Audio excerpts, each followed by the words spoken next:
നമസ്കാരം. Basics in web development എന്ന സീരീസിലെ പുതിയ വീഡിയോയിലേക്ക് എല്ലാവർക്കും സ്വാഗതം. ഇന്ന് നമ്മൾ ഒരു ടോപ്പിക്കിനെ കുറിച്ച് മാത്രമായിരിക്കില്ല സംസാരിക്കുക. ഇന്ന് വെബ് ഡെവലപ്മെൻറ്റ്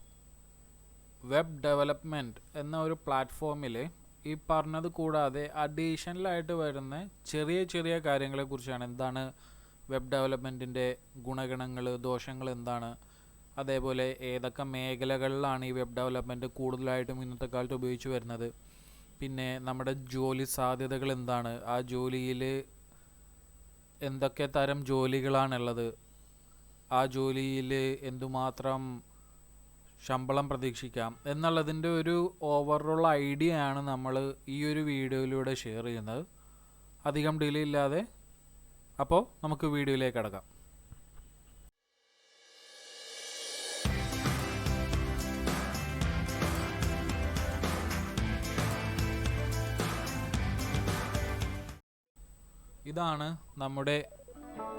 ഇതാണ് ഈ വീഡിയോയുടെ ഒരു അജണ്ട. നമ്മൾ സംസാരിക്കാൻ പോകുന്നത് അഡ്വാൻറ്റേജസും ഡിസഡ്വാൻറ്റേജസും, പിന്നെ ഇതിൻ്റെ പരിമിതികൾ, ഇത് എവിടെയൊക്കെ ഉപയോഗിക്കുന്നു, പിന്നെ ഇതിൻ്റെ ജോലി സാധ്യതകൾ, ഈ ടോപ്പിക്കുകളെ കുറിച്ചാണ് നമ്മൾ ഡീറ്റെയിൽഡായിട്ട് നോക്കുന്നത്. അപ്പോൾ നമുക്ക് ടോപ്പിക്കിലേക്ക് കിടക്കാം. അഡ്വാൻറ്റേജസ് ഓഫ് വെബ് ടെക്നോളജി ഉപയോഗിച്ച് നമ്മൾ എന്തെങ്കിലും ഒരു ആപ്ലിക്കേഷനോ വെബ്സൈറ്റോ ബിൽഡ് ചെയ്യുമ്പോൾ അവിടെ പ്രധാനമായിട്ടും വരുന്ന ഗുണഗണങ്ങളാണ് ഇവിടെ ലിസ്റ്റ് ചെയ്യുന്നത്. ആദ്യമായി പറയുന്നത് ആക്സബിലിറ്റിയാണ്. ആക്സബിലിറ്റി എന്ന് പറഞ്ഞു കഴിഞ്ഞാൽ വെബ് എന്നത് വന്നതുകൊണ്ട്, അതായത് ഇൻ്റർനെറ്റ് വന്നതിന് ശേഷം നമുക്ക് ഏതെങ്കിലും ഒരു കാര്യത്തിനെ കുറിച്ച് അറിയണം എന്നുണ്ടെങ്കിൽ അത് നമുക്ക് ആ വിചാരിക്കുന്നിടത്ത് വെച്ച് തന്നെ നമുക്കത് അറിയാൻ പറ്റും. അത് ഏത് സമയമോ ആയിക്കോട്ടെ, ഏത് സ്ഥലമോ ആയിക്കോട്ടെ, ഏത് ഡിവൈസോ ആയിക്കോട്ടെ, നിങ്ങൾക്ക് ഇൻ്റർനെറ്റിലേക്കൊരു കണക്ഷൻ ഉണ്ടെന്നുണ്ടെങ്കിൽ ആ ഒരു കാര്യത്തിനെക്കുറിച്ച് നിങ്ങൾക്ക് എവിടെ വെച്ച് വേണമെങ്കിലും മനസ്സിലാക്കാൻ കഴിയും. അതാണ് ഈ ആക്സബിലിറ്റി എന്നുള്ളൊരു ടേം കൊണ്ട് ഉദ്ദേശിക്കുന്നത്. അപ്പോൾ നമ്മളുടെ ഒരു ബിസിനസ്സിന്, അല്ലെങ്കിൽ നമ്മൾ ഓൺലൈൻ വെച്ച് ചെയ്യാൻ ഉദ്ദേശിക്കുന്ന ഒരു കാര്യം 24 മണിക്കൂറും 7 ദിവസവും അയാൾക്ക് അത് ആക്സസ് ചെയ്യാൻ പറ്റും. സ്കെയിലബിലിറ്റി എന്ന് വെച്ചാൽ ഉദ്ദേശിക്കുന്നത്, ഇതിപ്പോൾ തുടക്കത്തിൽ തന്നെ നിങ്ങളൊരു ബിസിനസ് സ്റ്റാർട്ട് ചെയ്യുമ്പോൾ വലിയ രീതിയിൽ തന്നെ സ്റ്റാർട്ട് ചെയ്യണം എന്ന് നമുക്ക് നിർബന്ധം പിടിക്കാൻ കഴിയില്ല, അല്ലേ? അതായിരിക്കില്ലേ, നമ്മളിപ്പോൾ ഒരു ഷോപ്പ് സ്റ്റാർട്ട് ചെയ്യണമെന്നുണ്ടെങ്കിൽ തന്നെ നമ്മളത് ചെറിയ രീതിയിലായിരിക്കും സ്റ്റാർട്ട് ചെയ്യാം. ഓക്കെ, അതിനുശേഷം നമ്മളുടെ ബിസിനസ് അല്ലെങ്കിൽ നമ്മളുടെ ആ ഷോപ്പ് നല്ല രീതിയിൽ കസ്റ്റമേഴ്സ് വന്ന് അവർ ബിസിനസ് പ്രോപ്പറായിട്ട് നടന്നിട്ടുണ്ടെങ്കിൽ നമുക്ക് പിന്നീട് പുതിയ പുതിയ കാര്യങ്ങൾ ആഡ് ചെയ്യാൻ പറ്റും, അല്ലേ? ആ ഒരു കാര്യത്തിനെയാണ് നമ്മൾ സ്കെയിലബിലിറ്റി എന്നുള്ളത് കൊണ്ട് ഉദ്ദേശിക്കുന്നത്. മനസ്സിലായില്ലേ?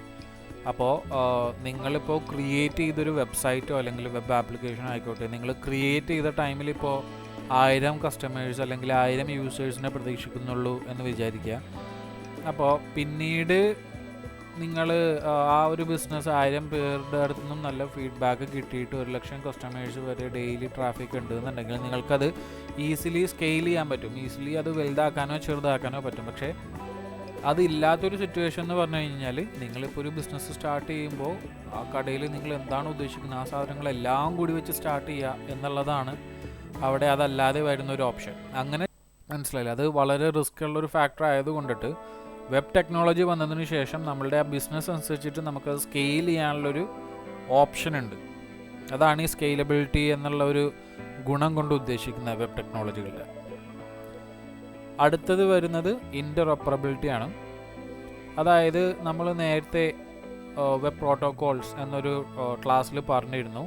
ഇൻ്റർഓപ്പറബിലിറ്റി എന്നുള്ളതുകൊണ്ട് ഉദ്ദേശിക്കുന്നത് ഒരു സ്ഥിരമായിട്ടുള്ളൊരു രീതിയിൽ ഡാറ്റ കമ്മ്യൂണിക്കേറ്റ് ചെയ്യാൻ വേണ്ടി ഒരു സ്റ്റാൻഡേർഡ് അല്ലെങ്കിൽ ഒരു നിയമം കൊണ്ടുവരുത്തുക എന്നുള്ളതാണ്.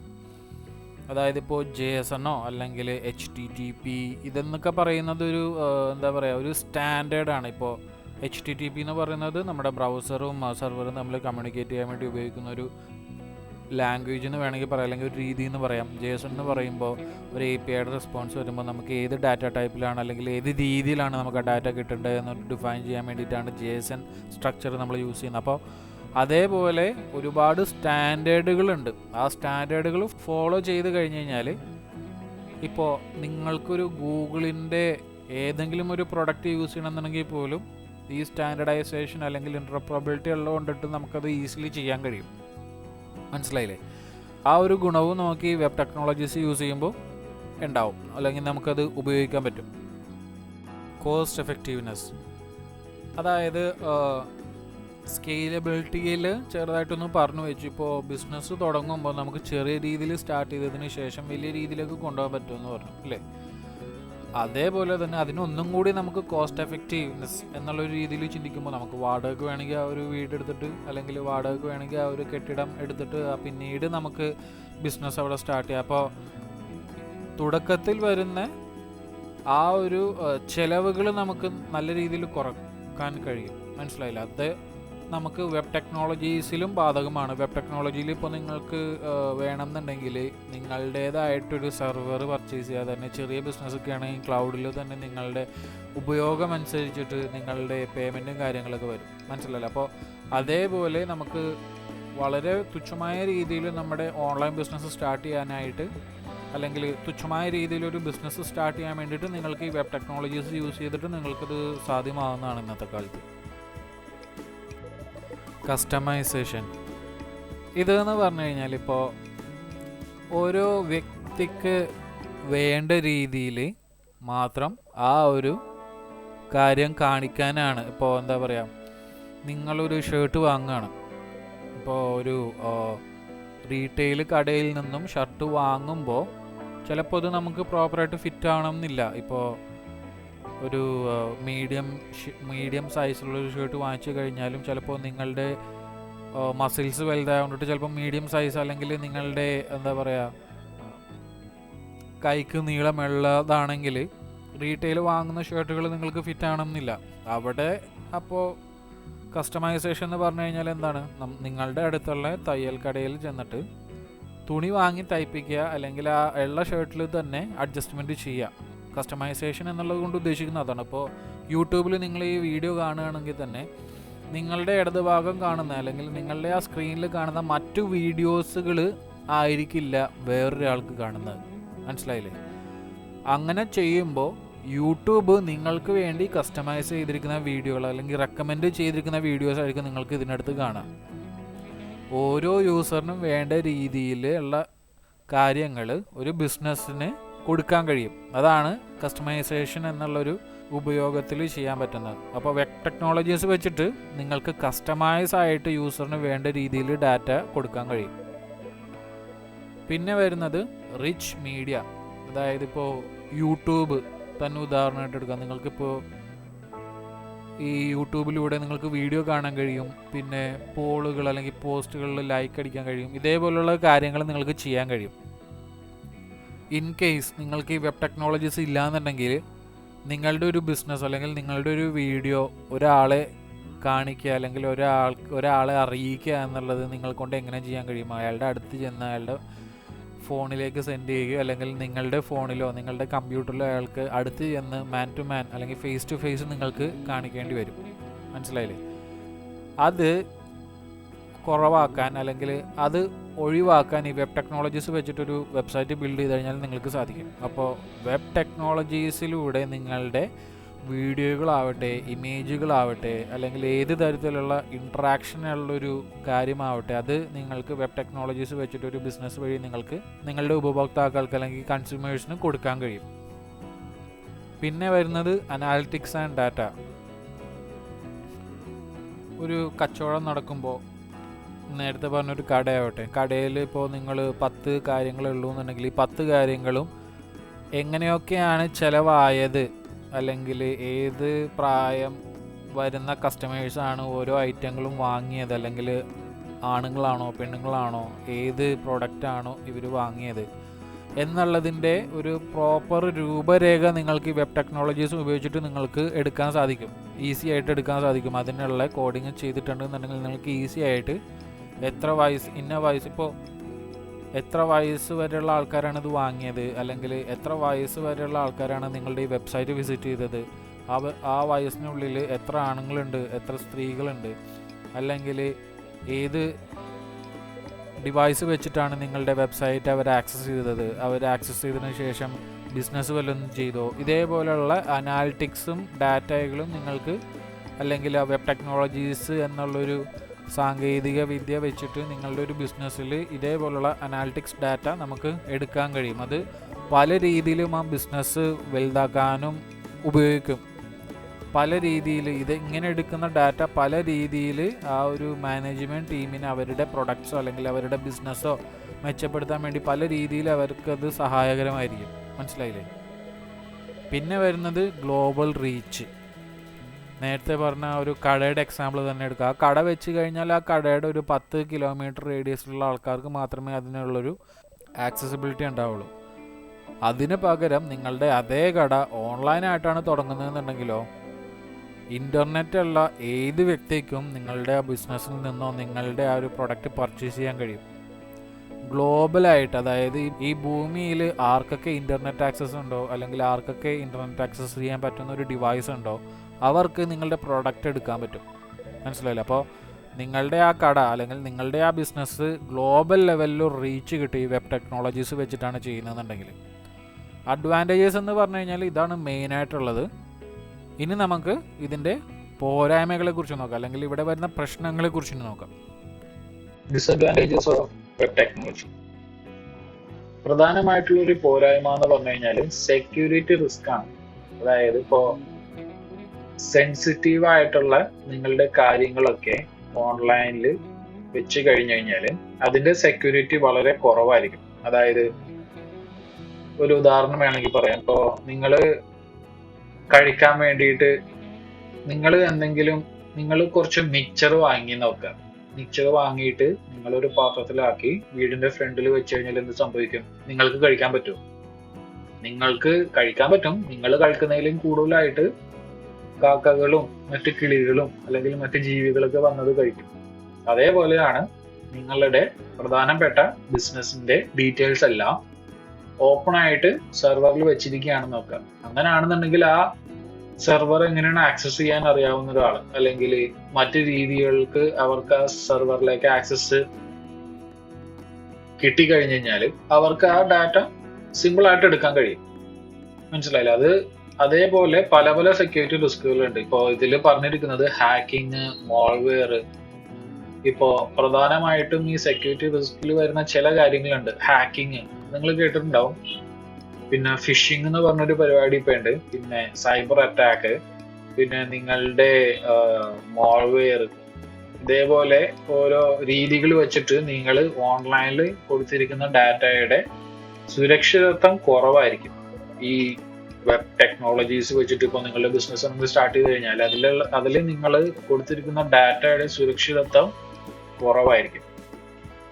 പിന്നെ വരുന്നത് ഡിപ്പെൻഡൻസ് ഓൺ ഇന്റർനെറ്റ് കണക്ടിവിറ്റി. അതായത് നേരത്തെ പറഞ്ഞല്ലോ, ആർക്കെങ്കിലും ഇന്റർനെറ്റ് ആക്സസ് ചെയ്യാൻ പറ്റുന്ന ഒരു മൊബൈൽ ഉണ്ട്, ഇന്റർനെറ്റ് ഉള്ള ഒരു ഡിവൈസ് ആണെന്നുണ്ടെങ്കിൽ നിങ്ങളുടെ ബിസിനസ് ആർക്ക് വേണമെങ്കിലും ആക്സസ് ചെയ്യാൻ പറ്റും. അവിടെ പ്രധാനമായിട്ടും വരുന്നത് ഇന്റർനെറ്റിലേക്കുള്ള ഒരു ആക്സസ് ആണ്. ഇന്റർനെറ്റ് ആക്സസ് ചെയ്യാൻ പറ്റില്ല എന്നുണ്ടെങ്കിൽ പിന്നെ നിങ്ങളുടെ ബിസിനസ് ആർക്കും കാണാൻ കഴിയില്ല. തൊട്ടടുത്തുള്ള ഇപ്പോ ഒരു ഷോപ്പ് ഇട്ട് കഴിഞ്ഞാൽ ആ 10 കിലോമീറ്ററിനടുത്തുള്ള ആൾക്കാർക്കെങ്കിലും കാണാൻ പറ്റുമെന്ന് ഞാൻ പറഞ്ഞല്ലോ നേരത്തെ. ഇന്റർനെറ്റ് ഇല്ലാന്നുണ്ടെങ്കിൽ നിങ്ങളുടെ കടയുടെ തൊട്ടു മുന്നിൽ നിൽക്കുന്ന ഒരാൾക്ക് പോലും നിങ്ങളുടെ ബിസിനസിനെ കുറിച്ചൊരു ഐഡിയ ഉണ്ടാവില്ല, അല്ലെങ്കിൽ ഇങ്ങനെ ഒരു ബിസിനസ് അവിടെ നിൽക്കുന്നുണ്ട് എന്നുള്ളൊരു ഐഡിയ ഉണ്ടാവില്ല. അതാണ് വെബ് ടെക്നോളജി വെച്ച് എന്തെങ്കിലും ചെയ്യുമ്പോഴുള്ള രണ്ടാമത്തെ ഏറ്റവും പ്രധാനപ്പെട്ട പ്രശ്നം. ഇന്നത്തെ കാലത്ത് ഇന്റർനെറ്റ് കണക്ടിവിറ്റി എന്നുള്ളത്, ഇന്റർനെറ്റിന്റെ ലഭ്യത ഇപ്പോ ഏത് മുക്കിലും മൂലയിലും ചെന്ന് കഴിഞ്ഞാൽ കിട്ടാവുന്ന ഒരു രീതി വരെ ആയിട്ടുണ്ട്. പക്ഷെ ഇതൊരു പ്രധാന പ്രശ്നമായിരുന്നു ഒരു കാലഘട്ടങ്ങളിൽ. പക്ഷെ ഇപ്പോ അത്രക്കില്ല. സ്പീഡ് കുറവാണെങ്കിലും അല്ലെങ്കിൽ എന്തും 100% അങ്ങനെ ഇല്ല എന്ന് പറയാൻ പറ്റില്ല. ചില ഏരിയകളിലുണ്ട്. അപ്പൊ അങ്ങനത്തെ ഏരിയകളിൽ നമ്മുടെ ഈ വെബ് ടെക്നോളജീസിന്റെ ബിസിനസ് അല്ലെങ്കിൽ വെബ് ടെക്നോളജി വെച്ച് എന്തെങ്കിലും കാര്യം ചെയ്യുമ്പോൾ ഒന്നിരുത്തി ചിന്തിക്കേണ്ടി വരും. Compatibility issue. ഇതിനെക്കുറിച്ചായിട്ടല്ല, ഇതിൽ പ്രധാനമായിട്ടും സംസാരിക്കുന്നത് ഇപ്പോ നിങ്ങൾ ലോഞ്ച് ചെയ്തൊരു ബിസിനസ്, ഓൺലൈനിൽ ലോഞ്ച് ചെയ്തിരിക്കുന്ന ഒരു വെബ്സൈറ്റ് വരുന്നതെന്ന് ചിന്തിക്കുക. ആ വെബ്സൈറ്റ് പല ബ്രൗസറുകളിലും ആക്സസ് ചെയ്യുമ്പോൾ പല രീതിയിൽ കാണിക്കാനുള്ള സാധ്യതകളുണ്ട്. അതായത് ഇപ്പോ സഫാരിയിൽ കാണിക്കുന്നത് പോലെ ആയിരിക്കില്ല നിങ്ങളുടെ മൊസില്ല ഫയർഫോക്സിൽ കാണിക്കുന്നത്, അല്ല ഒപേറയിൽ കാണിക്കുന്നത് വേറെ രീതിയിലായിരിക്കും. അപ്പൊ അതേപോലെ ഒരുപാട് കോമ്പാറ്റബിലിറ്റി ഇഷ്യൂസ് വരാൻ സാധ്യതയുണ്ട്. എന്തുകൊണ്ടാണ് ഈ കോമ്പാറ്റബിലിറ്റി ഇഷ്യൂ വരുന്നതെന്ന് പറഞ്ഞു കഴിഞ്ഞാൽ ബ്രൗസർ എഞ്ചിനുകളുടെ വ്യത്യസ്തത കാരണമാണ്. ബ്രൗസർ എഞ്ചിനുകളെ കുറിച്ച് ഞാൻ ഒരു വീഡിയോ ചെയ്തിട്ടുണ്ടാവുമെന്ന് ചെക്ക് ചെയ്ത് നോക്കാം.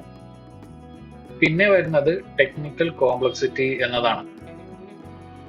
ഇതെന്ന് പറഞ്ഞു കഴിഞ്ഞാൽ ഇപ്പോ ഒരു കട സ്റ്റാർട്ട് ചെയ്യുക എന്നുള്ളത് ചിന്തിക്കുമ്പോൾ അയാൾക്ക് ബിസിനസ് അറിഞ്ഞിരിക്കണം, അല്ലേ?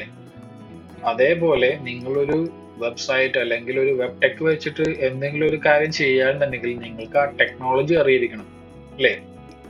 അതല്ലാതെ നിങ്ങൾക്ക് അതിനുള്ള സ്കിൽസോ അല്ലെങ്കിൽ അതിനുള്ള ഒരു ടെക്നിക്കൽ ഐഡിയോളജീസോ ഒന്നുമില്ലാതെ നമുക്ക് ഒരു വെബ് ടെക് വെച്ചിട്ട് ഒരു ബിസിനസ് സ്റ്റാർട്ട് ചെയ്യുക അല്ലെങ്കിൽ ഒരു വെബ്സൈറ്റ് മാനേജ് ചെയ്യുക എന്നുള്ളതൊരു പ്രധാന ഡിസഡ്വാൻറ്റേജസ് ആണ്. ഇത് ഡിസഡ്വാൻറ്റേജ് എന്ന് പറയാൻ കഴിയില്ല, ഇത് കോമൺ ആയിട്ടും വേണ്ട ഒരു കാര്യമാണ്. അതില്ലാന്നുണ്ടെങ്കിൽ ഇപ്പോ എന്താ പറയാ, നിങ്ങൾ ബിസിനസ് സ്റ്റാർട്ട് ചെയ്യുന്ന ഒരു ടൈമിൽ ഒരു തേർഡ് പാർട്ടിനെ കൊണ്ടാണ് സ്റ്റാർട്ട് ചെയ്യുന്നത് നോക്കാം.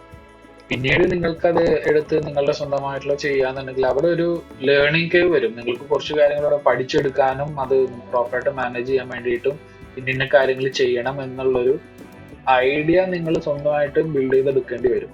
മനസ്സിലായി? ഇത് ഒരു പ്രധാന ഡിസഡ്വാൻറ്റേജ് ആയിട്ടാണ് ഇവിടെ പറയുന്നത്. ഇനി പറയുന്നത് ലാക്ക് ഓഫ് കൺട്രോൾ എന്നൊരു പോയിന്റിനെ കുറിച്ചാണ്. അപ്പോൾ നിങ്ങളൊരു വെബ്സൈറ്റ് ക്രിയേറ്റ് ചെയ്തിട്ടുണ്ടെങ്കിലും അതിൽ ഒരുപാട് തേർഡ് പാർട്ടി ഇന്റർവെൻഷൻസ് വരും. നിങ്ങൾക്ക് ഇപ്പോൾ നിങ്ങളുടെ വെബ്സൈറ്റ് ഹോസ്റ്റ് ചെയ്യാൻ വേണ്ടി നിങ്ങൾക്ക് വേറൊരു പാർട്ടിൽ നിന്നും ഹോസ്റ്റിംഗ് സ്പേസ് വാങ്ങേണ്ടി വരും, അല്ലെങ്കിൽ സെർവർ വാങ്ങേണ്ടി വരും. വേറെ ക്ലൗഡ് സിസ്റ്റം ആണെങ്കിൽ അവരുടെ ഒരു ഡിപ്പെൻഡൻസി അവിടെ വരുന്നുണ്ട്. അപ്പോൾ അതേപോലെ കുറച്ച് റെസ്ട്രിക്ഷൻസ് വരാൻ സാധ്യതയുണ്ട്. ഇല്ലാന്നുണ്ടെങ്കിൽ നിങ്ങൾക്ക് ഇപ്പോൾ അതിനുള്ള ബാൻഡ് വിഡ്ത്ത് അല്ലെങ്കിൽ അതിനുള്ള ബഡ്ജറ്റ് ഉണ്ട് എന്നുണ്ടെങ്കിൽ നിങ്ങൾക്ക് ഈ വക കാര്യങ്ങളൊക്കെ ഒരു പരിധി വരയ്ക്കും നിങ്ങളുടെ ലോക്കലായിട്ട് തന്നെ ചെയ്യാൻ കഴിയും. ഒരു പരിധി എന്നുള്ളതല്ല, നിങ്ങളുടെ അടുത്ത് അതിനുള്ളൊരു ബഡ്ജറ്റ് ഉണ്ടെന്നുണ്ടെങ്കിൽ എല്ലാ കാര്യങ്ങളും നിങ്ങൾക്ക് തന്നെ അല്ലെങ്കിൽ നിങ്ങളുടെ വീട്ടിൽ തന്നെ നിങ്ങളുടെ ഒരു പേഴ്സണൽ സെർവർ വാങ്ങി നിങ്ങൾ തന്നെ അതിനുള്ള ഹോസ്റ്റിങ്ങും അതിനുള്ള കാര്യങ്ങളൊക്കെ ചെയ്യാൻ നിങ്ങളെ കൊണ്ട് സാധിക്കും. പക്ഷെ എങ്കിലും അവിടെ ഒരു കംപ്ലീറ്റ് കൺട്രോൾ നിങ്ങൾക്ക് കിട്ടാൻ ബുദ്ധിമുട്ടാണ്. Over Reliance on advertising. ഇപ്പോ യൂട്യൂബില് നിങ്ങളൊരു വീഡിയോ കാണുകയാണെന്നുണ്ടെങ്കിൽ നിങ്ങൾക്ക് ഇതിനിടക്ക് അഡ്വർടൈസ്മെന്റ്സ് വരും, അല്ലേ? പിന്നെ മറ്റു തേർഡ് പാർട്ടി വെബ്സൈറ്റുകളിൽ ചെന്ന് കഴിഞ്ഞാലും അവിടെയും നിങ്ങൾ നേരത്തെ സെർച്ച് ചെയ്ത് ആമസോണിൽ നോക്കിയിരിക്കുന്ന പ്രൊഡക്റ്റുകൾ ഇടതുവശത്തോ വലതുവശത്തോ അല്ലെങ്കിൽ ഏതെങ്കിലും ഒരു പാർട്ടിൽ നിങ്ങളുടെ വെബ് പേജിൽ ആഡുകളായിട്ട് വരും.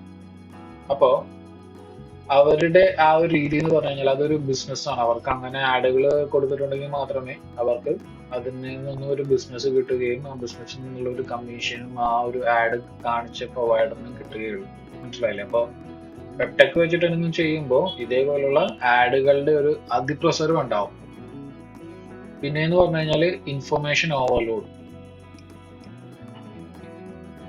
ഇപ്പോ നിങ്ങൾ ഒരു ബിസിനസ് നേരത്തെ പറഞ്ഞ പോലെ തന്നെ ഒരു ചായക്കടയാണ് നോക്കുക. ഒരു ചായക്കടയിൽ ചെന്നിട്ട് നിങ്ങൾ ഒരു ചായ കുടിക്കാൻ വേണ്ടി പോകുന്നതായിരിക്കും. പക്ഷെ ആ ചായക്കടയിൽ ചെല്ലുമ്പോൾ നിങ്ങൾ അവിടെ ഒരു പഴംപൊരി കാണുന്നു. പഴംപൊരി കാണുമ്പോൾ പഴംപൊരി വാങ്ങി കഴിക്കാൻ തോന്നും. അല്ല മറ്റെന്തെങ്കിലും കാര്യങ്ങൾ ഉണ്ടെന്നുണ്ടെങ്കിൽ അതൊക്കെ അവിടെ ഉണ്ടാവും. മനസ്സിലായില്ലേ? അപ്പോൾ അതേപോലെ വെബ് ടെക്കിലും അതേപോലെയുള്ള പ്രശ്നങ്ങളുണ്ട്. ഇപ്പൊ നിങ്ങൾ ഒരൊറ്റ കാര്യം നോക്കാൻ വേണ്ടിയിട്ടാണ് പോകുന്നതെന്നുണ്ടെങ്കിൽ അവിടെ ഒരുപാട് ഇൻഫർമേഷൻസ് ഉണ്ടാവും. മനസ്സിലായി? അപ്പോൾ അതും വെബ് ടെക്കില് അല്ലെങ്കിൽ വെബ് ടെക്നോളജി വെച്ച് എന്തെങ്കിലും ഒരു ബിസിനസ് ചെയ്യുമ്പോൾ അതിനും ഒരു ലിമിറ്റേഷൻസ് ഉണ്ട്. ഈ കസ്റ്റമൈസേഷൻ ഉണ്ട് എന്നുണ്ടെങ്കിൽ കൂടെ നിങ്ങൾ എന്താണ് ഉദ്ദേശിക്കുന്നത് അത് മാത്രം യൂസറിന് കാണിക്കുക എന്നുള്ള ഒരു ലെവൽ വരേക്കും നമ്മുടെ ഈ വെബ് ടെക് ഇതേവരെ ഗ്രോത്ത് ആയിട്ടില്ല. ഇനിയിപ്പോ മിക്കവാറും AI വന്നിരിക്കുന്നത് കൊണ്ടിട്ട് അതിനൊരു പോസിബിലിറ്റി ഞാൻ കാണുന്നുണ്ട്. അതായത് ഇപ്പോൾ നിങ്ങൾ ഏതെങ്കിലും ഒരു കാര്യത്തിന് വേണ്ടി മാത്രമാണ് ഒരു വെബ്സൈറ്റ്, ഇപ്പോൾ നിങ്ങളൊരു TV മാത്രം മേടിക്കാനാണ് അല്ലെങ്കിൽ ഒരു സ്പെസിഫിക് TV സോണിയുടെ ഇത്ര ഇഞ്ചിന്റെ ഈ ഒരു റെസൊല്യൂഷനുള്ള ഒരു TV വാങ്ങാൻ വേണ്ടിയാണ് ആമസോണിൽ വന്നതെന്നുണ്ടെങ്കിൽ ആ ഒരു ഒറ്റ പ്രൊഡക്റ്റ് തന്നെ നിങ്ങളുടെ ആമസോണിൽ ക്ലിക്ക് ചെയ്ത് കഴിഞ്ഞാൽ കാണാവുന്ന രീതിയിൽ വരാൻ സാധ്യതയുണ്ട് ഇന്നത്തെ കാലത്ത്. മനസ്സിലായില്ലേ? അപ്പോൾ അതാണ് ഇവിടെ ഒരു പോരായ്മയായിട്ട് പറഞ്ഞിട്ടുള്ളത്. ഇത്രയും കാര്യങ്ങളാണ് ടെക്കിന്റെ ദോഷകരമായിട്ട് ഈ ഒരു സെഷനിൽ നമ്മൾ പറഞ്ഞു വെക്കുന്നത്. മനസ്സിലായില്ലേ? പ്രധാനമായിട്ടും വരുന്ന ദോഷങ്ങളാണ്. ഈ ദോഷങ്ങൾ കേട്ടാൽ തന്നെ നിങ്ങൾക്ക് തന്നെ ചിലപ്പോൾ തോന്നി വരുന്നതും പ്രധാനമായിട്ടുള്ള ദോഷങ്ങൾ ആണോ അല്ലയോ എന്നുള്ളത്. ചിലതൊക്കെ സെക്യൂരിറ്റി റിസ്ക്, പിന്നെ ഇന്റർനെറ്റ് കണക്ടിവിറ്റി, ഇതൊക്കെയാണ് മെയിൻ ആയിട്ടും നമ്മളൊരു വെബ് ടെക് വെച്ചിട്ടുള്ള ഒരു ബിസിനസ് ചെയ്യുമ്പോൾ വരുന്ന പ്രശ്നങ്ങൾ. ഇനി പറയുന്നത് വെബ് ടെക്നോളജിയുടെ പരിമിതികളെ കുറിച്ചാണ്. അതായത് നേരത്തെ പറഞ്ഞല്ലോ, നമുക്ക് ഇന്റർനെറ്റ് ഇല്ലാന്നുണ്ടെങ്കിൽ നമ്മളുടെ ബിസിനസ് അല്ലെങ്കിൽ നമ്മുടെ ആ ഓൺലൈൻ വെബ് ടെക്നോളജി വെച്ച് നിങ്ങൾ എന്താണോ ബിൽഡ് ചെയ്തത് അത് അവൈലബിൾ ആയിരിക്കില്ല എന്നുള്ളത്. അതേപോലെ കുറച്ച് ലിമിറ്റേഷൻസുകളുണ്ട്. പ്രധാനപ്പെട്ട ലിമിറ്റേഷൻസ് നമുക്ക് നോക്കാം. ഇപ്പോൾ അതിൽ ലിമിറ്റഡ് ഓഫ്ലൈൻ ആക്സസ്. നേരത്തെ പറഞ്ഞ പോലെ തന്നെ ഇന്റർനെറ്റ് ഇല്ലാന്നുണ്ടെങ്കിൽ നിങ്ങളുടെ ബിസിനസ് മൂന്നാമത്തെ ഒരാളുടെ അടുത്ത് എത്തിക്കുക എന്നുള്ളത് നിസ്സാര കാര്യമായിരിക്കില്ല. Performance issue.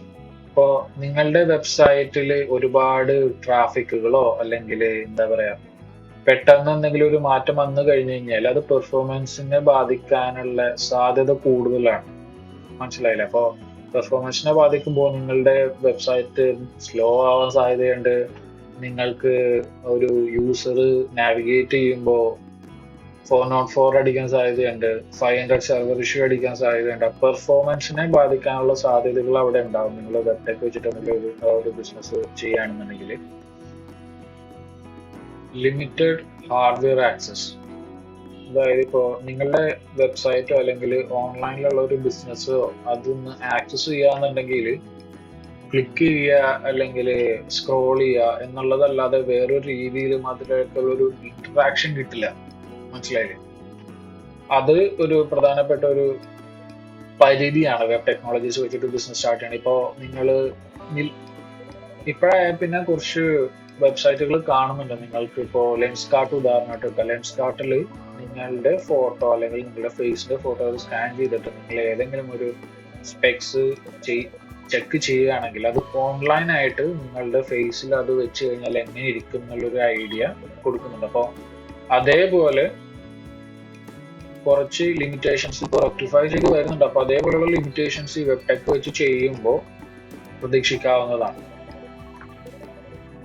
പിന്നെ വരുന്നത് റിയൽ ടൈം കൺസ്ട്രെയിൻസ്.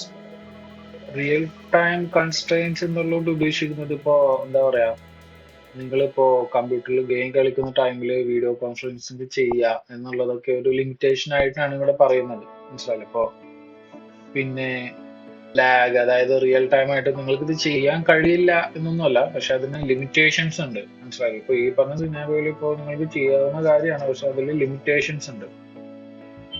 ഓക്കെ. പിന്നെ വരുന്നത് ഗ്രാഫിക്സ് റെസ്ട്രിക്ഷൻസ്. അതായത് ഈ ഗ്രാഫിക്സ് വെച്ചിട്ട് അല്ലെങ്കിൽ അതേപോലെ ഒരു 3D റെൻഡറിങ് വെച്ചിട്ടൊരു ബ്രൗസറിൽ അല്ലെങ്കിൽ നിങ്ങളൊരു ബിസിനസ് ചെയ്യുക എന്നുള്ളതിനൊക്കെ ലിമിറ്റേഷൻ ഉണ്ട്. മനസ്സിലായില്ലേ? ഇപ്പോൾ ബ്രൗസറിൽ വെച്ച് അല്ലെങ്കിൽ ഓൺലൈൻ പ്ലാറ്റ്ഫോം വഴി നിങ്ങളുടെ ബിസിനസ്സിനെ മനസ്സിലാക്കി എടുക്കുക എന്ന് വിചാരിക്കുന്നുണ്ടെങ്കിൽ പോലും 100% അതിനൊരു നീതിപ്പെടുത്താൻ മിക്കപ്പോഴും ഒരു ഓൺലൈൻ പ്ലാറ്റ്ഫോമിന് പറ്റാറില്ല. മനസ്സിലായില്ലേ? അത് ഇതേപോലെയുള്ള ലിമിറ്റേഷൻസ് ഉള്ളത് കൊണ്ടിട്ടാണ്. പിന്നെ വരുന്നത് ലെഗസി സിസ്റ്റം ഇഷ്യൂസ്. അതായത് ഇപ്പോൾ നമ്മൾ പുതിയൊരു വെബ്സൈറ്റ് ബിൽഡ് ചെയ്യുകയാണെന്നുണ്ടെങ്കിൽ പഴയ സിസ്റ്റങ്ങളൊക്കെ ചിലപ്പോൾ നമ്മൾ വിചാരിക്കുന്ന രീതിയിൽ ആ ഒരു ഡാറ്റ കിട്ടണമെന്നില്ല. മനസ്സിലായില്ല? അത് ഇപ്പൊ നമ്മളുടെ ബ്രൗസർ തന്നെ ആവണമെന്നില്ല, ബാക്ക് എൻഡിലും ഒരുപാട് കാര്യങ്ങൾ വരുന്നുണ്ടല്ലോ. നമ്മുടെ സെർവർ ഇപ്പോൾ പഴയ സിസ്റ്റംസ് ആണ് യൂസ് ചെയ്യുന്നുണ്ടെങ്കിൽ ചിലപ്പോൾ ചില പ്രശ്നങ്ങൾ വരാൻ സാധ്യതയാണ്. മനസ്സിലായില്ല? അതും ഒരു ലിമിറ്റേഷൻ ആണ്. അപ്പോൾ നമ്മളൊരു വെബ്സൈറ്റ് അല്ലെങ്കിൽ ഒരു വെബ് ടെക് വെച്ചിട്ട് ഒരു ബിസിനസ് സ്റ്റാർട്ട് ചെയ്യാന്നുണ്ടെങ്കിൽ അതെല്ലാം ആ ഒരു പ്ലാറ്റ്ഫോമിൽ ടോപ്പ് ആയിട്ടുള്ള ഒരു ടീമിന്റെ അടുത്ത് മാത്രം പർച്ചേസ് ചെയ്യാൻ നോക്കാം. DNS ആണെങ്കിൽ ആയിക്കോട്ടെ, ഹോസ്റ്റിംഗ് സ്പേസ് ആയിക്കോട്ടെ, സപ്പോർട്ട് ആയിക്കോട്ടെ, എന്ത് വേണമെങ്കിലും ഒരു ടോപ്പ് 5 നിന്നും ഒരു ടീമിന്റെ അടുത്ത് വാങ്ങുന്നതായിരിക്കും എപ്പോഴും നല്ലത്. ഇനി വരുന്നത് ഇതിന്റെ ആപ്ലിക്കേഷൻസ് ആണ്. അതായത് എവിടെയൊക്കെയാണ് മെയിനായിട്ട് ഈ വെബ് ടെക് ഉപയോഗപ്പെടുത്തുന്നത്. ഇ-കൊമേഴ്സ് എന്ന് പറഞ്ഞാൽ ഓൺലൈൻ ബിസിനസ് ചെയ്യുന്ന ഒരു പ്ലാറ്റ്ഫോംസിനെ ഒന്നിച്ച് പറയുന്നതാണ് ഈ ഒരു ഇ-കൊമേഴ്സ് എന്നുള്ളത്.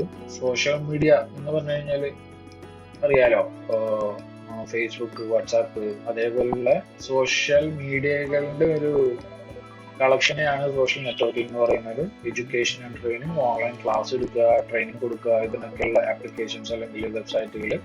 Health care, entertainment, information and news, business productivity, government and public services. ഇതൊക്കെയാണ് മെയിൻ ഏരിയകളിൽ വെബ് ടെക്നോളജീസിന്റെ ഒരു ആവശ്യകത വരുന്ന ഒരു പ്രധാനപ്പെട്ട ഏരിയകൾ ഇതൊക്കെയാണ്. മെയിനായിട്ട് ഇപ്പോൾ നിങ്ങൾ ഏതെങ്കിലും ഒരു നിങ്ങളുടെ സുഹൃത്ത് IT ഫീൽഡിൽ വർക്ക് ചെയ്യുന്നുണ്ടെങ്കിൽ അവരോടൊന്ന് കോൺടാക്ട് ചെയ്ത് നോക്കുക. അവര് ഇതിൽ ഏതെങ്കിലും ഒരു പ്ലാറ്റ്ഫോമിനെ റിലേറ്റ് ചെയ്തിട്ടായിരിക്കും. ഒന്നെങ്കിൽ അവർ ഏതെങ്കിലും ഒരു സോഫ്റ്റ്വെയർ ബിൽഡ് ചെയ്യുന്നതിലായിക്കോട്ടെ, ആ സോഫ്റ്റ്വെയർ കൊണ്ട് ഏത് പ്രശ്നമാണോ അവർ ക്ലിയർ ചെയ്യാൻ ഉദ്ദേശിക്കുന്നത് അത് ഈ ലിസ്റ്റ് ചെയ്തിരിക്കുന്ന ഏതെങ്കിലും ഒരു ആപ്ലിക്കേഷനിൽ പെട്ട ഒരു കാര്യമായിരിക്കും.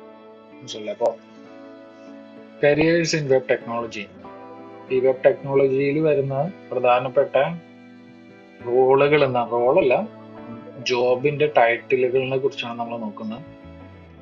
വെബ് ഡെവലപ്പർ എന്ന് പറഞ്ഞു കഴിഞ്ഞാൽ ഇവരായിരിക്കും വെബ്സൈറ്റ് അല്ലെങ്കിൽ വെബ് ആപ്ലിക്കേഷൻസ് ബിൽഡ് ചെയ്യുന്നത്.